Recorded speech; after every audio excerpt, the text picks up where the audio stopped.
আসসালামু আলাইকুম। তুই আগের দিন দেখছিলেন আমি অসুস্থ ছিলাম, তা আল্লাহর রহমতে আপনাদের দোয়ায় আমি অনেক ভালো হয়ে গেছি, একেবারে ভালো হয়ে গেছি। তো আমার মেয়ে আমার মাথায় পানি ঢালছিল, তো আমি ওকে বলতাম যে বাবা তুমি, আমার জ্বর আসছে, তোমারও জ্বর আসবে, তো একটু ফাঁকে ফাঁকে থাকো। তো ওরা কথায় বলে যে না বাবা আমি তোমার কাছেই থাকবো, কোনোভাবে আমার কাছ থেকে সরে না। তো এখন ওর জ্বর চলে আসছে, অনেক জ্বর, আজকে সারাদিনও কিছু খায় না, আর কিছু খালিও বমি করে। এই যে ওর জন্য এত কিছু নিয়ে আসছে, মানে ও তো ফলমূল কিছু খেতে চায় না, একটু আচার মাচার পছন্দ করে, ওর জন্য বিস্কুটও নিয়ে আসছি। তো আসলে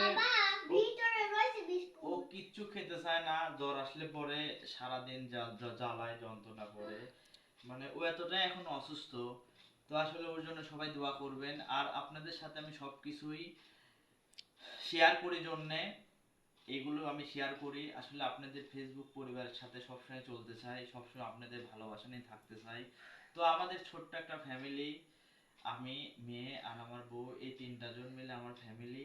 তো আসলে আমাদের জন্য সবাই দোয়া করবেন, আল্লাহ তাআলা আপনাদের সাথে যেন সবসময় চলতে পারি, ফিরতে পারি, সুখে দুঃখে বিপদে আপদে সবসময় যেন আপনাদের সঙ্গে থাকতে পারি, এই দোয়াটাই করবেন। আশা করি আপনাদেরকে আমি দোয়া করব, সবাই সুস্থ থাকবেন, ভালো থাকবেন, ইনশাআল্লাহ।